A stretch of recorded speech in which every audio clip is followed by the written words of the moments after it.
Packers fans out here to stay. Cheeseheads green and gold all day.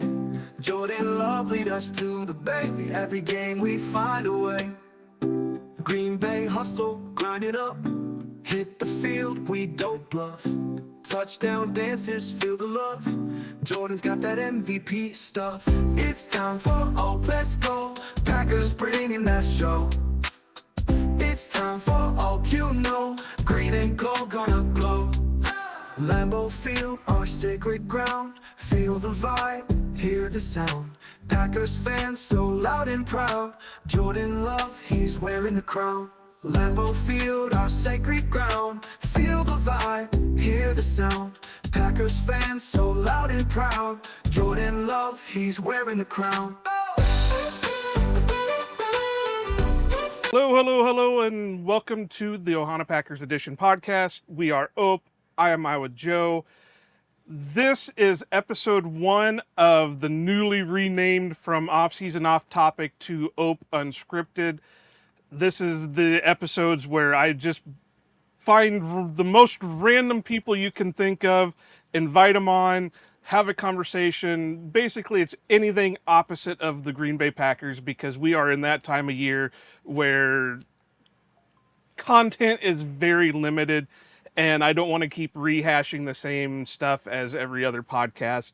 We have a great episode today. We have a gentleman joining me who I've been a fan of his TikTok for a while now, and, you know, like I always tell people, I'm a persistent asshole. If I find an email, I will send an email.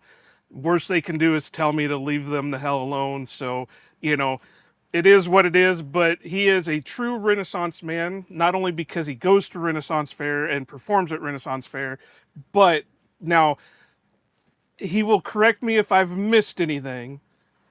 He plays on a men's league baseball team, flag football, former newscaster, let's see, I have a list here, streamer, tabletop role player, cat dad, comedy shows, and of course the most famous one is a whip cracker. Jacques the Whipper, or Jacques Ze Whipper, thank you for joining me on this first episode. It's my pleasure to be here. I'll correct one thing. It's former flag football. I'm not allowed to play flag football anymore because I get injured when I play flag football. I get injured when I play a lot of sports, but flag football had the highest percentage of injuries, despite being completely non-contact somehow. So basically what you're saying is we're not going to see in the Olympic Games for flag football anytime soon. No. I think you know, I mean, one, I'm going to be 38 pretty soon, and two, even when I was in my 20s, I was never the greatest. Where I got by was, so I showed up, I got just like signed up to join a team that a couple of friends of mine from dodgeball were playing. I used to play in a dodgeball league as well. There we go. There's another one I missed. There you go. Yeah. And so I showed up to this team and we were playing outdoors on turf. And I hate playing on turf because it just tears up your legs. So I wore baseball pants to it. I was like, baseball pants and football pants are kind of similar. And so I showed up. They're like, oh, well, you look like you know how to throw then if you're wearing baseball pants, or you're our quarterback. I was like, oh, that's a bold decision.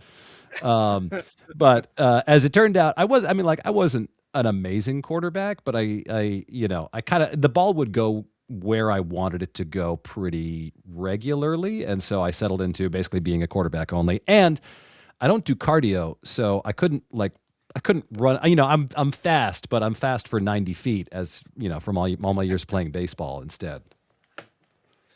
But, you know, really, like I said, it's a true Renaissance type guy because you do a little bit of everything. And I guess the name Jack fits you perfectly because of the Jack of all trades type moniker. But, you know, what I know you most from is your whip cracking, your whip performing on TikTok and all the other stuff.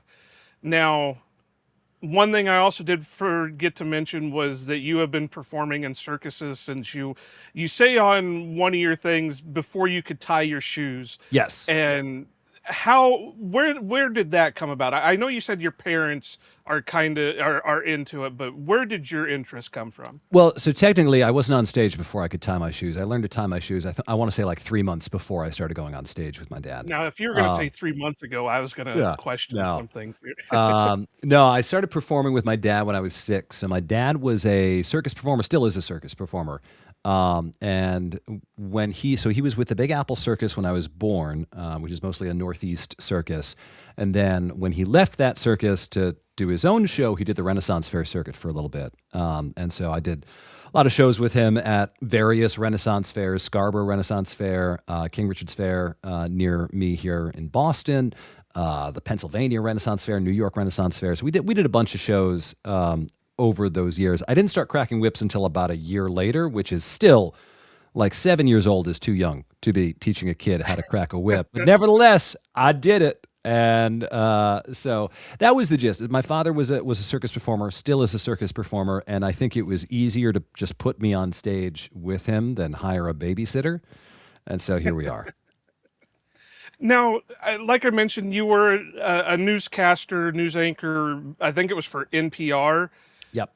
Where do you go from going to school and doing stuff for being the newscaster to forget that, I'm going to go and just start doing whip cracking? So I had these like kind of dual paths all through college of, do I do circus? Do I do, do I get a real job? And my mom was my mom was a college professor, PhD, first in her family to go to college. So she was very, very big on me getting a proper normal education, and not just being, kind of like the circus kid whose only option is to stay in the circus. So she was big that I, went to school, got a normal job. My dad was on board with this. My dad also wanted me to have, to have options, as it were. And all through college, I was doing things like I was street performing, I was doing Renaissance fairs, and those helped pay the bills when I was in college. But I was also working at my college radio station and basically getting the resume that I would need, because I was in college during the 2008 recession, and I was looking at Yeah, yeah. the class right before me graduating in the spring of '09, and none of them could find jobs. So I was like, all right, well, if I want to get a job out of this, I need to, really work hard. So I was working hard on that. I was working hard on the circus. And I got a part-time job at WBUR, the station that I ended up working for 13 years, after I interned there the spring of my senior year, which was all part of the plan. The plan was intern for them. They like me. They hire me. But even when I was part-time, I was making $16.50 an hour was my first salary. And that was part-time. And it was only as a fill-in role. So if someone called in sick or if someone went on vacation, then I got work. But I was, one of 3 backups they had. So I wasn't always the first person they called. I usually wasn't the first person they called. So the circus helped pay the bills. And then by the time I got a full-time job, I was like, well, the circus is still there. And it makes better money than anything else I can do right now. So if I work an extra 8 weekends out of the year, take a couple of days off for vacation time here and there, to just give myself breaks during the brunt of circus season, it makes a lot of sense. I can pay down my student loans, I can pay off my car loan, and that was kind of, I just stuck with it. And I enjoyed it as well, because I was, even all through college, I was kind of thinking about it. Had I not gotten a job at WBUR, I probably would have tried to do circus full time instead. And there were even times in my early career at WBUR where I was really thinking about, making the circus full time. And then I would get promoted to BUR and I'd be like, all right, well, I'll give them like another couple of years. And then it got to the point where I really liked the radio work. I was a reporter. I was an anchor. I was getting to do all these really fun, interesting things. And then I want to say around 20, basically amid the pandemic, when I was working full time, in office every single day, I kind of just sort of hit a wall and got a little burned out. And I was kind of just sick of it. I was bored of it. And I was already looking for something else to do, a way to like kind of just give myself a change. And then I suddenly, over the course of like 3 months, got 2 million followers on TikTok. And I was like, all right, well, this might be an option. Let's not rush into anything. And I kind of just kept posting regularly for about a year. And then I finally did some shows again for the first time in like 9 months. And the shows were so incredibly crowded. I was like, all right, okay, I gotta just let's line up enough work that I can safely quit my job and then quit my job. Yeah, I kind of hope this happens with the podcast Yeah. one of these days. That, Yeah. Yeah. but I so like I said, I've been following your TikTok for a couple of years now, and really got into it. But when I invite people on, I always try to do a little bit of a deep dive just to, see what people are saying about said person. And so I just happened to go on the old Reddit machine today just to punch, and popped your name in. And of course, the first one that pops up is a thread that says, or that asks, what exactly is Jacques Ze Whipper? Now, I thought that was the perfect. Now, this guy did, or this person, I shouldn't say guy, person Yeah. didn't quite understand the whole TikTok videos of you, but just to give an general idea to people, what exactly is Jacques Z Whipper? Yeah, I think there's an assumption out there that my show is just the musical whipping that I put on the internet. So anyone who's seen a video of mine, it has probably been me cracking whips to make a beat and then singing a song while changing the lyrics of whatever popular song that you like. And I think there is an assumption, even among a lot of my fans, that is the entire show. That is not. That is about 5 to 10 minutes of the show. The rest of the show is whip tricks, stand-up comedy, stunts, a whole bunch of other things. I just don't put that on the internet because like scripted material like that takes time to put together. Yeah. Like that's the like, hey, okay, you've seen it on the internet, come see the show and see everything else that I do that is not just, singing songs Right, reasonably right. well. Yeah, and you're not the first one to do that. I mean, most comedians try to do Crowd work. that, and not that I've been to a lot, but I don't know, probably about 10 years ago I went to see Gabriel Iglesias Mm. at one of our local casinos, and it was the same thing. No recording, no nothing like that. We're going to go on as long as the crowd's into it. But so yeah, I completely understood on that. But and that was the gist of what this gentleman's or person's question was like, well, all I see is him whipping to music, and I don't understand it. And so um but that's like any good performer, that's the draw. That's the thing you show people to come see you at wherever you're at. And you know people just don't understand that. They want the media right then, and they Yeah. want all that stuff. So but you've been in the business for years, so that's pretty, that's smart business. Yeah. uh Now, speaking of the flag football, when I first messaged you about coming on, you said you had a story that you specifically wanted to Yeah. talk about. Yeah, yeah. So when I with that flag football team that I told you that I joined, so I mentioned before how I showed up in baseball pants, so they made me the quarterback, and I also mentioned that I was not really a great quarterback, but on this team, I realized we had a guy who had played wide receiver in college, and so all I needed to do was just put this ball kind of near him, and he would catch it, and he was better than anyone else on the field easily, and so that became the go-to strategy. And if he wasn't open, or if one of the check down options wasn't open, then I would scramble because I am fast and I can sprint in short bursts. And so I decided that it was basically like, look for this guy, look for the two other people that I trust to catch the ball, sprint. And that was our play calling. Unfortunately, I got a little excited in game number 2, and I tried to and it wasn't a juke. I tried to do a spin move on someone. Planted my right foot, went to spin around, and felt everything crack, just everything.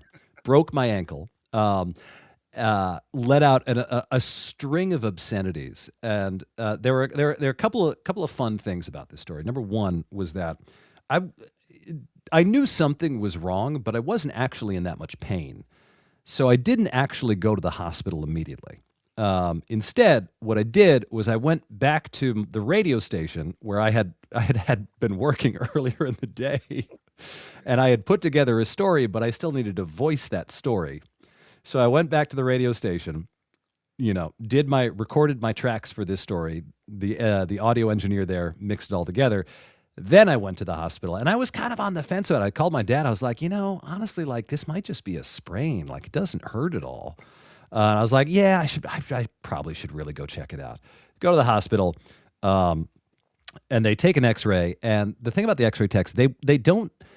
I guess the X-ray techs in the room aren't allowed to A, show you the X-ray, or B, tell you if you have a break. And I said the X-ray, I didn't know this. So I said to the X-ray tech, I'm like, hey, can I see it? What does it look like? He goes, I'm not allowed to, but I think it's safe to say you're not going to be playing any football anytime soon. And so, That's yeah. no, I was just gonna say that's funny. I have a similar story with my knee when I was in high school. Yeah. I was, it was the one year that I decided, okay, I am going to go out and I'm going to try playing football. And it was my junior year, and we were in summer camp, and we were doing, offense versus defense, and I'm on the defensive line, and in the middle of trying to get through the block, and the guy beside me gets pushed around and falls right on the back of my knee. Oh, Well, you could hear the audible pop, yeah. and I I didn't feel pain, but I knew something was wrong with it. And I tried to get up, and I immediately fell down, but then I was able to get back up, and I was like, okay, well, maybe, we're good, we're good, we're good. So I'm hobbling around, hobbling around. Next day, our so-called team manager, whatever, medical guy, who was just an EMT that volunteered for the team, Mm-hmm. goes, okay, well, let's check you out. Let's do this.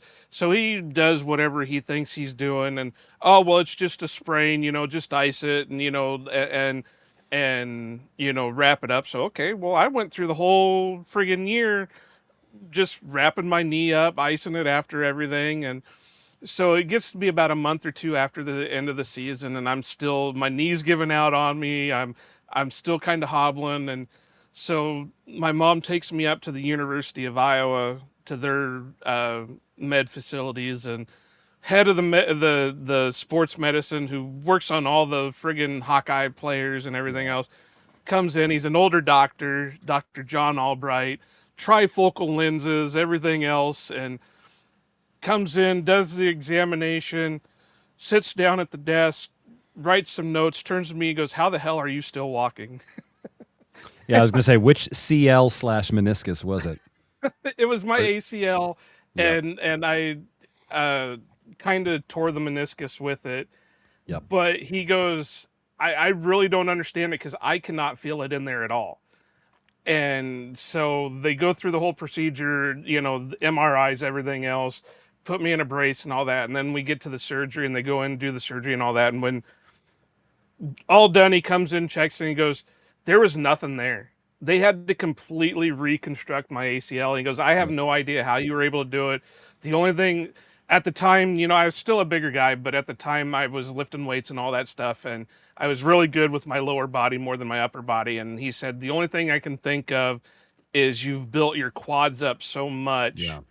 that it's compensating for the lack of ACL. And Yeah. so yeah, I feel you on that. Hmm. Yeah, I learned on that What? trip. If you go to the emergency room and you suspect that you have a break, you should tell them. You should not downplay the pain that you are in. Yeah, Because I waited in that waiting room for about 5 hours before I finally got treated. yeah, lovely. Yeah. Now, Grant, I mean, like I Um, went to the hospital in downtown Boston, so they probably had bigger things going on, but still, I was like, I think it was like 3 hours just to get the X-ray. yeah, yeah. Well, even here in my small town area, it's still long wait times, but that's the wonders of our beautiful medical uh, system. But anyway, that's a topic for a whole nother. Hmm. Um, so back to your whipping. Now, you are a world record whipper. I was trying to figure out which ones you were, so I did a quick Google search, and this is what the Google AI tells me. Most whip cracks with one hand in 60 seconds at 260. However, it says in 2015 initially claimed but Oh later God. found slightly short of the mark. Yeah. Most whip cracks in 1 minute with one hand at 278. Then there's 289 and 298. Okay. All right. Well, Google AI wasn't terribly off. So this is why you should not trust the Google search results or the AI search Gotcha. results. So, like, yeah, that most of that's correct. The important clarification there: it is not with one hand. A lot of people think it's with one hand. So it is Okay. most bullwhip cracks in 1 minute. And that's important with one whip, I guess. But that's not the official Guinness title for it is most bullwhip cracks in 1 minute, period. Okay. And that's important because there is most bullwhip cracks or most stock whip cracks in 1 minute, most bullwhip cracks with two whips in 1 minute. There is a whole bunch. Basically, like mine is most whip cracks with the whip that you think of from Indiana Jones in 1 minute. But I switched hands halfway through. And Right. that was part of the strategy. So the strategy was go as long as you can on your right hand, switch to your left, and then for me, switch back to the right hand. The last time I did it when I got 298, that was me working out enough to get strong enough that I didn't need to switch back to the right hand.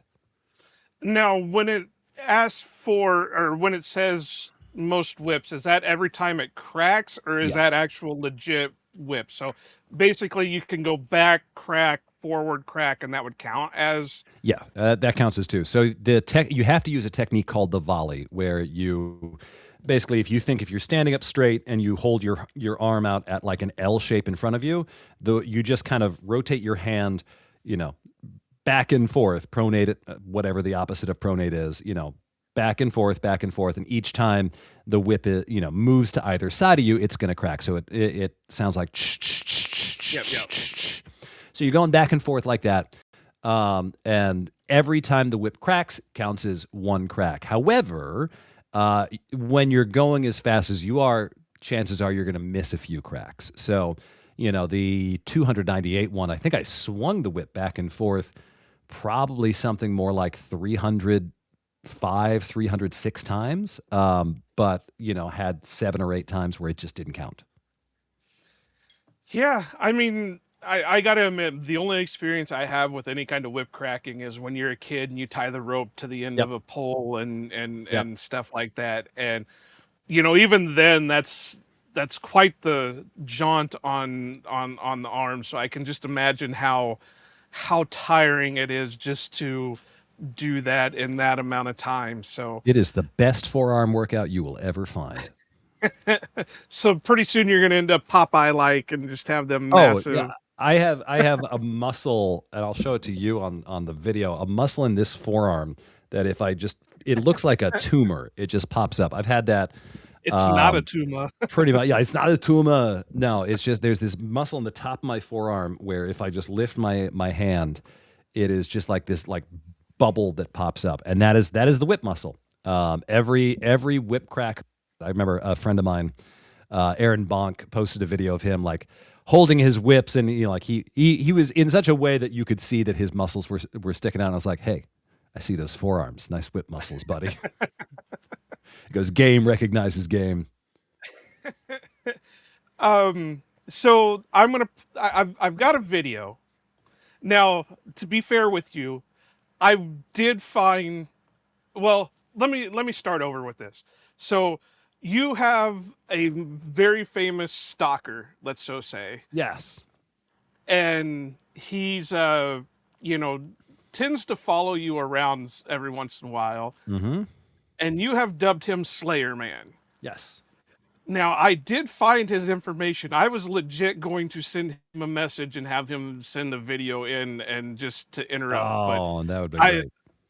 I did not get the chance to, just because I found it like 2 or 3 days ago, and I was like, well, hopefully, maybe. But Next anyway, Slayer Man. Yes. Can you tell the story of Slayer Man real quick while I get? Yeah, Slayer Man is he's a fan of mine who's been coming to my shows since well before I ever blew up on the internet. I want to say he's been coming to my shows probably since about 2013, and he is known for being really, really loud and yelling for me to sing Slayer as a whip song. And even back in the day when I used to just say like, "Who's got a song request?" Shout him out, and I would pick the song that I liked the most. He was notable for being louder than the entire crowd when he yelled Slayer. And finally, I learned like a little bit of Slayer for him. But now he started following me to the various shows. So he started following me to the Maryland Renaissance Festival, New Jersey Ren Fair, and now he's shown up at Colorado. He's shown up at comedy clubs. He just showed up at Tennessee last weekend, about a week ago. So yeah, he has his own. He gets recognized on his own now, which is hilarious. Yeah, he's got a very interesting YouTube channel. Yeah, And Bites, that's how I Beards, found and him. Brews.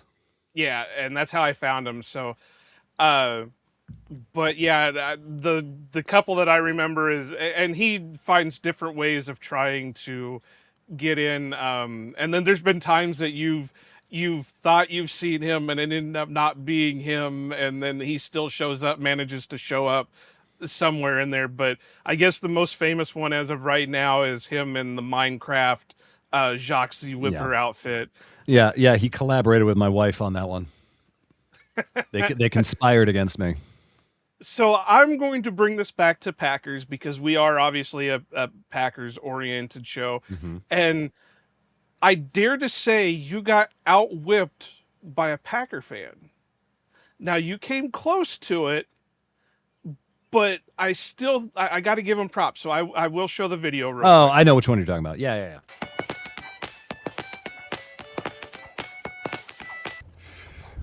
Come on, buddy. You can do it.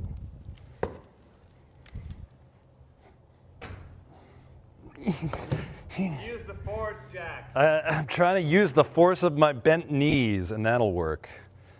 Use whatever joints of yours don't hurt.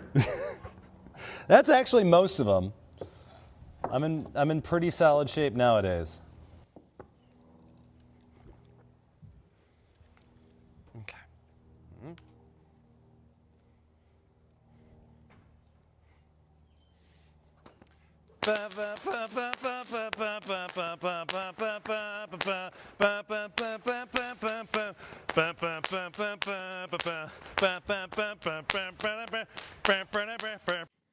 Yeah, so here's the thing. So I may have gotten outwhipped by a Packers fan, but Adam's record is the one that I broke when I got my world record. So you know what? I guess turnabout's fair play. But also, like, Adam is a friend of mine. I was using his Rollabola to film that. He's the one telling me to use the force. So I welcome the silliness. We do a show together anytime we're at the same fair together. And the way I've described it is two brothers just bullying each other, like subtly bullying each other through the entire show. And it's a lot of fun every time to do. But like I said, he's wearing a Packers cheesehead. He's wearing a Packers jersey. He couldn't tell you a single player on that team. Well, that's casual Packer fan, Yeah. But harmonica and all that. Of course, we didn't get to see the setup either, so he could have probably struggled as much setting up. No, he does that live in our show. So we do a whole bit about it in the show we do together, where he demonstrates the trick and then I try to do it, and then we do it we find a way to like combine our talents and do it together. Where he'll be on the harmonica, I'll be on the whips, and he's helping me balance on the Rollabola a little more steadily than that. But I saw the green and gold in there, I had to throw it in there. Oh yeah. No, he has a running joke about that. He says that video I think got something like 20 million views for him last year. And he said, and it got about 17,000 comments, 16,000 of which were people saying, "Where's Jacques Ze Whipper?" Much to his chagrin. Yeah. And I bet the other part was just go Pack Go, because that's typical Packer fandom. Yeah. If they see the green and gold, that's just what they do in there. But and as for the subtle bullying, it's not a good friendship if you can't subtly bully your friends. No. So just a little jab here and there. Um, so I want to kind of go away from the whipping a little bit, even though Yeah. that's what you do. And uh, tabletop role play games. Yeah. You are on top of being sports enthusiast and all that else. You are a nerd. I'm a fellow nerd. I'm big into the tabletop RPGs. I am a gamer through and through. You are in a current video, how to not montage, but series for called Min-Max. And Yes. I have watched up to episode 3. I don't think they've done. You guys have released 4 We're up to yet. 6. Oh, are 6 you? just came out today. Episode 6 just came out today. Okay, so then I'm a little bit You're a little behind. behind. It's okay. Work, I tell It's you that tough. if It's I didn't also have to, it's tough with a 2-week release schedule. Like if it were up to me, if I were looking at this, I'd be like, I'll give it some time just to be able to binge it a little bit. well, and like I said, if I didn't have a job, I would be able to catch up on a lot of other things. But Yeah. you got to make that money somehow. But Mm-hmm.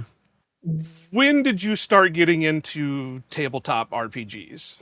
I mean, like I've had an interest in them since I was a kid. I read, the or not the Player's Handbook for AD&D, second edition D&D, way back when I was a kid backstage at Renaissance fairs.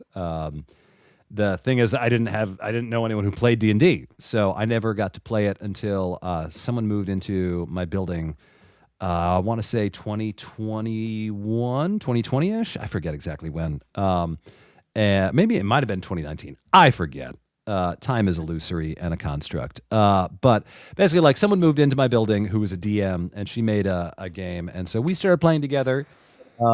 We did an entire campaign from level 1 all the way to level 20. Very, very fast progression, but we did it nonetheless. And then I just basically took any opportunity I could to play D&D. Worked with a friend of mine, Paolo Garbanzo, another Ren Fair performer, on his Twitch channel, which is Nat 21 Adventures, where they have a 20-sided die that goes up to 21 instead of 20. Just a little extra. Just that it's Spinal Tap. Exactly. You got to crank it up to 11.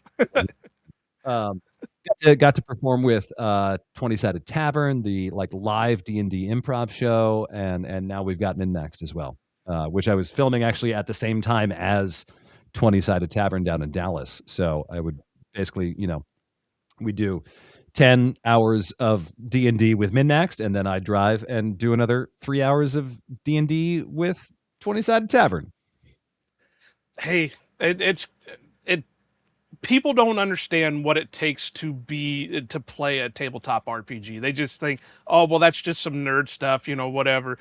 But it takes a lot. It really does. Imagination, math, all this other stuff, time, and people just don't get that. And I got into it when I was living in the dorms in college. There was a group of guys that were playing it. Of course, you get a little drunk and you'd sit there and play for 10, 12 hours or whatever. And then when I got out of college, I met a guy when I was working at one of the gas stations I worked at, and been part of his group for a long time. And my very first moment getting into that group, and this is where the imagination stuff takes place, people. So just bar with me with the story here.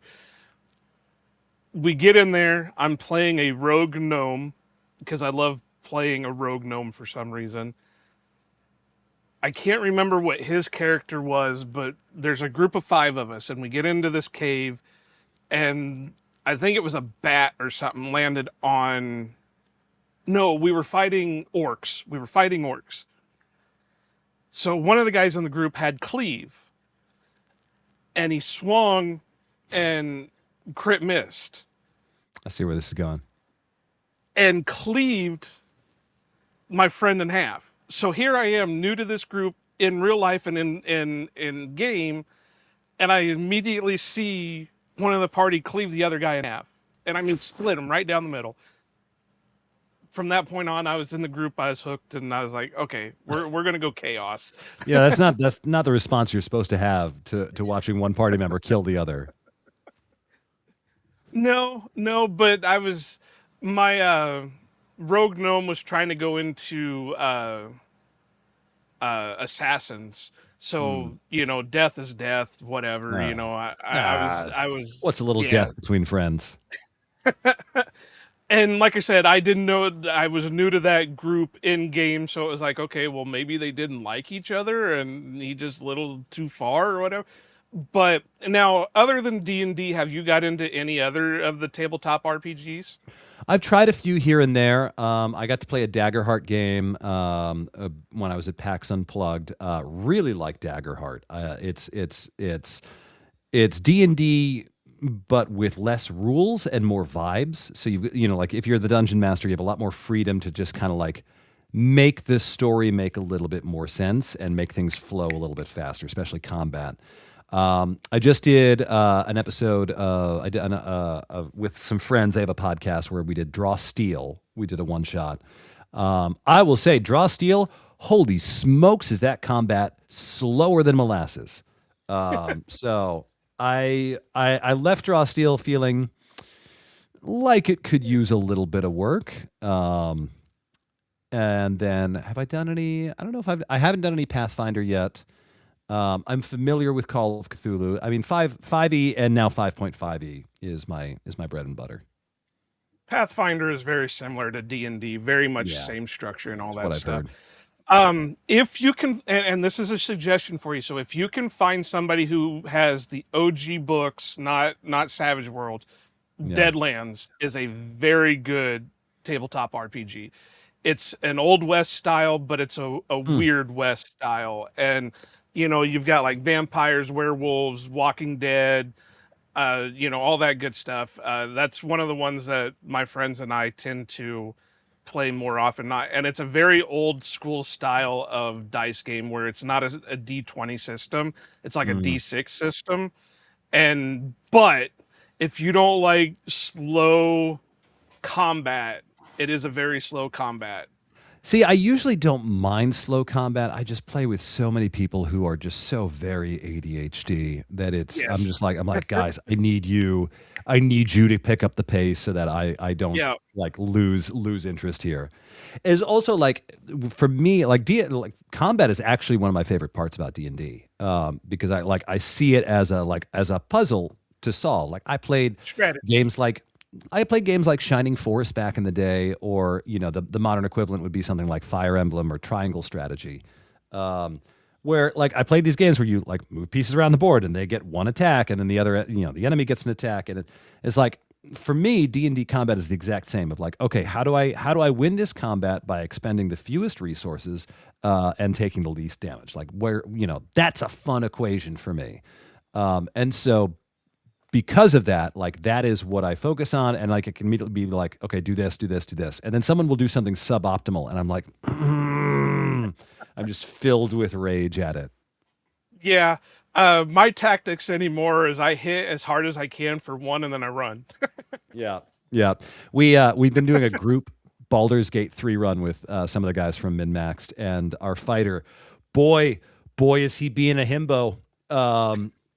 He has yet to meet a cloud of daggers cast by me that he did not want to run into. Now, the other game that we really love is the Star Wars D20 system, the Saga edition. I've heard good things about that. I have run that as a DM a couple different times, and it can be a really fun system to play. And of course, I'm a Star Wars nerd, so it goes to. There's one that I'm trying to find the books on because I'm also a big Ghostbusters fan, and they have a Ghostbusters Nice. RPG. I just Hmm. haven't had the time to sit down and read it and get anybody interested to run it. But speaking of video games, I happen to go on your Twitch channel and see that you play a game that I just happened to be playing last night when I was prepping to come on this one, and that's 7 Days to Die. Oh yeah. Oh yeah. Got about 1,000 hours in that game. Yeah, I'm probably looking at that similar. I just started back because you get those moments where what do I want to play? What It haven't I scratches the played itch. in Yeah. forever? And obviously I've played Madden and NCAA Yep. football and um we were playing Ark. Uh, uh, I can't remember which version of it is, but you tame Yeah, dinosaurs, the you dinosaur build. one. Yeah. Yeah.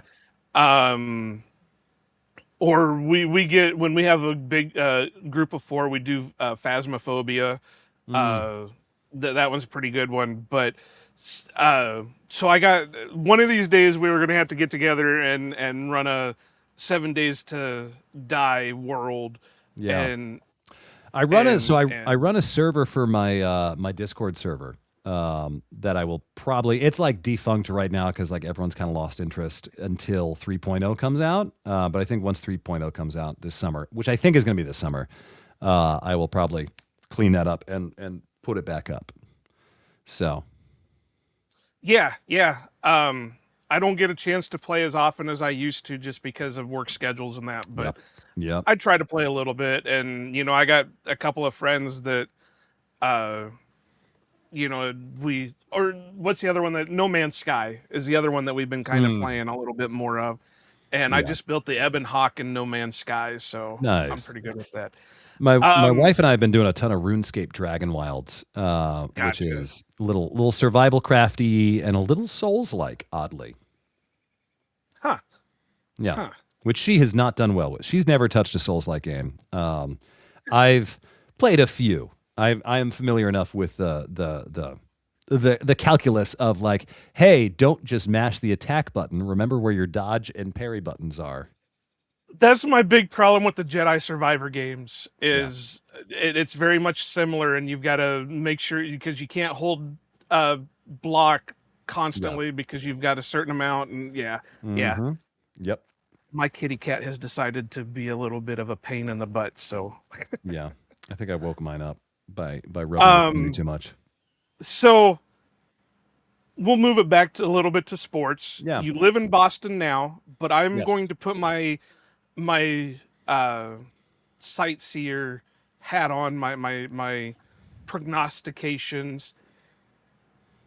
I want to say I remember that you're a Mets fan because No, I God, no. no. Yankees, Okay, so I was wrong on which is that. like whatever worse, but better for me, worse for everyone else. Well, I remember that there was a show that you did and that you lived in Boston and you were doing the show in Boston. And I thought you said that, don't worry, I'm not a Yankees fan. So I could have I misunderstood what. I might have just lied. It's I don't I know better than to say go Yankees on stage in a Boston crowd. Well, see, I'm glad you're not a Mets fan because that would have been one strike against you because I happen to be You Phillies? a Braves Oh, fan. Braves fan. Oh, okay. Yeah, the Yankees aren't So, worse in that equation. I mean, like I know division rivalries, but whew. well, I still harbor strong feelings against the Yankees because of 96, but And 99? at 99, but um because of the division rivalry and the constant between the two teams, Yeah. and it seems like no matter where I go, Mets fans are always trying to say this and that about the Braves, even though, hey, Mets fans, the Braves have won the World Series a lot more recent than the Mets have. Um but Yeah. Maybe it's just like maybe it's the Mets fans I know. I feel like no one knows that their team is a joke more than Mets fans. Like I remember seeing some Instagram reel of someone being like, "What's the best thing about being a Mets fan?" And he's like, "Oh, just teaches you, a lot of character. Teaches you how to have pride in your team. Blah blah blah." What's the worst thing about being a Mets fan? Probably May to October. that's Lions fans for us. Yeah, yeah, yeah. And Bears fans really, but Lions were that way for the longest time too. Oh But yeah. so my other guess was, but now it's thrown me off because you're not a Mets fan. I was going to say you're probably also a Giants fan in Actually, football. no. So I've had this weird long run of football fanhoods. So this is gonna take a minute. So my I dad got is a time, Red Sox. man. My dad is a Red Sox fan. My dad, for some reason, never tried to make me a Red Sox fan and just allowed me to become a Yankee fan. And I honestly, like, I had no interest in football growing up. Absolutely none. I think the first Super Bowl I ever watched was 2002, Patriots Rams. And because it was whatever it was, 4 months after 9/11, I was like, hey, my dad is a Red Sox fan. And they're the Patriots, and they're from Boston too. So like, it's patriotic to support the Patriots, and I'll be with my dad. So I decided I was going to become a Patriots fan, which means that I am the absolute worst bandwagon Patriots fan ever. And I accept that, and I understand it. I do not continue to maintain a Patriots loyalty. I stopped before their success ended. I was like, I can't really enjoy rooting for this team. I supported them basically. So like, I moved up here in 2006. I was a big Patriots fan from basically '06 until probably, honestly, until 2008, because I interned for them for a semester. Interned for the Patriots, completely lost my fanhood for about a year, came back, and I was like, okay, all right, which I know is making me sound even worse because that's the year that Brady was injured.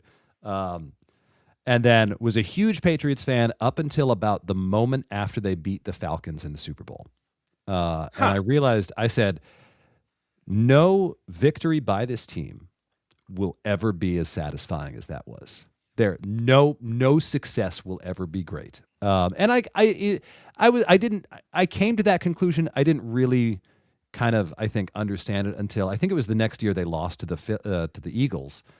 And I was a reporter. My job was to talk to Patriots fan. And the way these Boston fans were crying about losing the Super Bowl, I was like, you all are the most spoiled little brats I have ever met in my life. These 20-year-old college kids. I'm like, you all need to calm the heck down. And I don't mean heck. So like after that, I was like, no, I take more joy in seeing Boston fans lose than I do in seeing the teams that I still like. I like the Bruins. I still like the Patriots, but like I take much more joy in Bostonian tears after that. And like obviously the Red Sox I will forever hate. We get the same thing from fans of the Packers from like the 70s and the 80s because that's when they weren't good. Yeah. So when I'm a couple years older than you. I will be 40 this year. So my very first memories are like 90, 91 for the Yeah. Packers. So that's when you start getting into the Mike Holmgren, Brett Yeah. Favre, Yep. Reggie White eras. 96 So they I won? don't, yeah. And then they went back in 97, and that's a whole nother issue with the Denver Broncos that Yep. can be That's a whole fair. nother.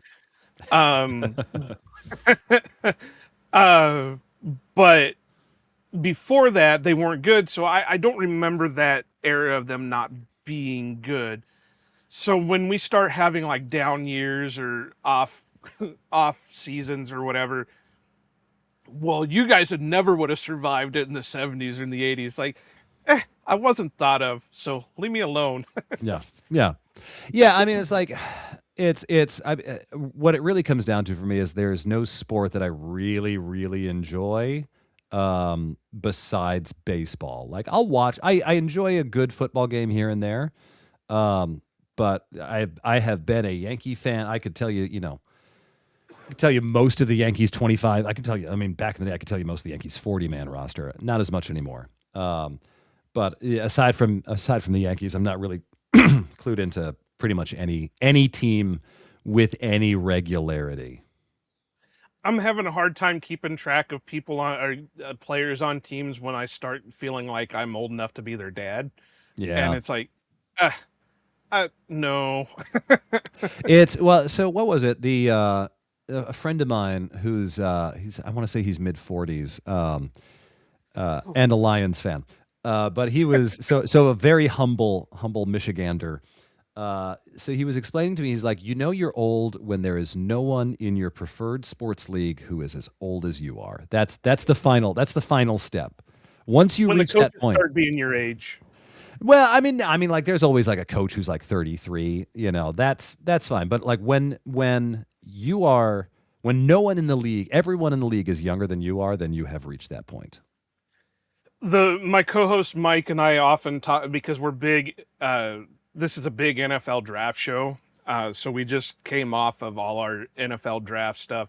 When we start seeing juniors and the thirds of players that we watched when we were kids, Yeah. that's our old moment. So, Yeah. um, uh, bring up quick, you were on America's Got Talent. Mm-hmm. Unfortunately, I don't follow the show. I know that you were on it, but how far did you get with it, and how was that compared to what you normally do? So it was a lot more obviously produced, and because I like to have a lot of room for improv in my show to go off script, and there was not a lot of that there. That was one of those things where it was like, basically, give us 3 minutes. You're going to do those 3 minutes. I made it through the first round, but not through the first round. It was one of those complicated things of like when they do auditions, they take more people than they can actually move on to the next round. You never know who's going to have Right. scheduling issues.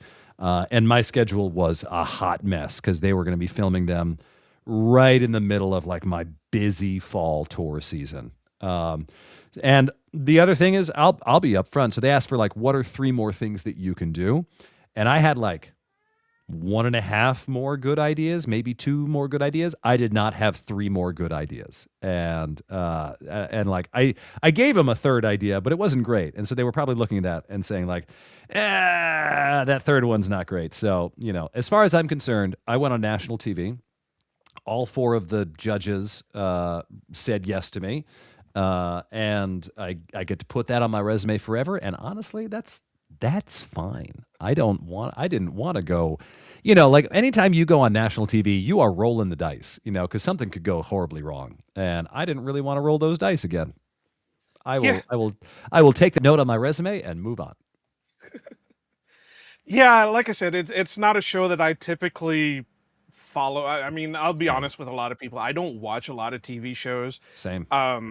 I do watch, when they do come out with Star Wars shows, I do try to watch them. There are a handful of things that I try to stream, but life gets in the way. I do a lot of the stuff for the podcast and work and all that stuff that it's just like, I don't want to watch anything. Let me play my game a little bit and then I'm going to bed. Mm-hmm. But I did see you were on that, so I did want to bring that up a little bit. And honestly, it's one of those shows that you don't really see whatever happens to people who win it anyway. I think they do have a modicum of success for a while, but you really don't hear. It's not like American Idol was back in the day where, obviously like Kelly Yeah. Clarkson and Carrie Underwood and all that. You know who they are. They went on, had great success and that, but some of the things that they do on there, it just how yours I can understand, but others it's like, how do you make a living touring doing that? Yeah. Yeah, I mean there's a whole, I think the winner gets a show in Vegas or a residency in Vegas. And you can make, there are tons of people who are, basically like performers, entertainers just like myself who are just as talented as I am, Yeah. if not more talented than I am. Who are not famous but make a solid living doing this. My father's one of them. Have you ever heard of the Super Scientific Circus? I can't say I've heard of any circus. I wouldn't expect that you had. That's the show that my dad has done since the 90s. He has toured around the world. He has achieved very little fame, and he put 3 kids through college with that. So that's the kind of thing of like you can make a good, solid middle class, even upper middle class income doing, just circus entertainment, variety, magic. As a living, as your full-time job, no other job. My dad has had no other job since he was, I want to say like 25 years old. And he's 75 now. So you can make a real solid income. So what I'm saying is I think that's where a lot of the folks from AGT end up, where they end up as, some of them already are at that level of like kind of like mid-level touring magician, performer, entertainer, stand-up comedian, singer, whatever it may be, and their career continues. And because they get to say they were on AGT, they make a little more money. Yeah. I guess I'm in Iowa. We don't have, or I'm in small town Iowa, so we don't get Yeah. a lot of that stuff around here. My small town of like 900 people, we have the county fair held here. They had a Renaissance fair last year. I was so psyched. I was wanting to go. Ended up getting COVID and couldn't go I Oof. was out for like 5 days, so I didn't get to go to it. But I'm hoping that it was a big enough draw that they will be back this year at some point, and I can get over there. But yeah, otherwise, you got to travel to like Des Moines or Iowa City, and that's a good hour and a half, 2 hour trip from where I'm at. And it's like, okay, so I got to spend this time to go up there. I get maybe this much time there, and then I got to drive all the way home with it. And like I said, getting older, it's a pain to travel, which brings me to my last thing with you. Yeah. You drive everywhere. I don't drive everywhere. I drive a lot. I do a lot more long haul driving than most people. But I do a lot less long haul driving now. So my rule is if it's not within 8 hours drive, or if it's not more than 2 weekends in a place, I am not driving there. I'm flying in and out. And, I'm quoting that price to the festival. I had this realization of like last year we spent something like $10,000 on car repairs, and like most of it wasn't like apocalyptic stuff. It was just kind of routine maintenance, keeping up with stuff. But we're putting 30,000 miles a year on one car. We're putting 20,000 a year on the other car.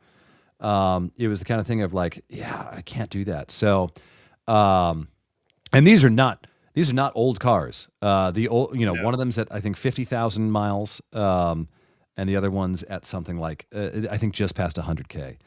But so we were driving, basically like the long drives we do now. We'll drive out to Colorado because we're in Colorado for 6 weeks, and then we'll drive from Colorado to Seattle, where we're there for 3 weeks, and then we drive back home from Seattle. So those are the long haul drives. I used to do I'll drive down to Florida for 2 weekends, drive back. I'll drive to Texas for 2 weekends, drive back. I'm not doing that anymore. I'm I'm flying those. Now, did you do that because it was saving money, or was that because of what you would have to lug onto a plane? So part of it was it's easier to carry stuff in the car as opposed to flying. One is like early on, it's fun. It's fun to do those drives. Like I get to Right. see parts of the country I've never seen. I get to go places I've never gone. It's partially because of that I have now been to all 50 states. And I do have criteria for that. Your feet have to touch the ground. You have to use the bathroom in said state. So I have used the bathroom in every state, which by my terms means I have been to every state. Haven't spent a whole lot of time in all the states, but yeah. But it's one of those where I get to see more of the country, which I like a lot. In not just treat the flyover states like flyover states. Actually, spend a little bit of time in there. I haven't spent the night in Iowa yet. I don't think though. I I I may couldn't have. tell you if I don't know if I would suggest doing that or not. I think Iowa's in that space where it usually doesn't make sense with the way I drive because I drive my general like if I'm driving solo, I'm driving probably about 11 to 13 hours a day. Yeah. If I'm driving with my wife and my cat, it might be more like 9 or 10 hours, but even still, like I've pushed that up to 12, 13, 14, even 15 a couple times. Yeah, we're the middle of the country, so we're usually the bypass state, like you said, the flyover state and stuff like that. But have you done a performance here in Iowa, or was it just a strictly drive No, through?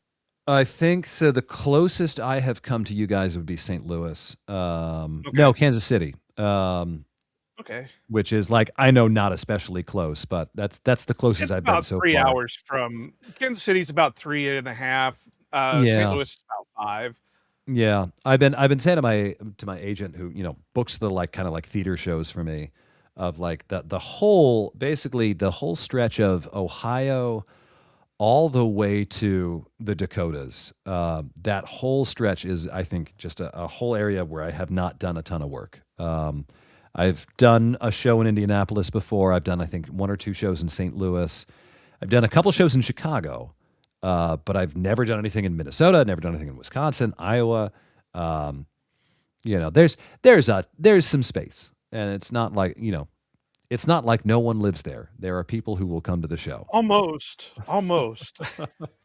Trust me, almost. Yeah. But I told you we were going to keep you about an hour. We're getting close to that mark, so I don't want to keep you over anymore. But we will have to Appreciate it. get you back on at some point, whether it's during the season or next year when I do these episodes again. Why don't you tell the people where they can find you and what you're up to right now, and we'll get you going.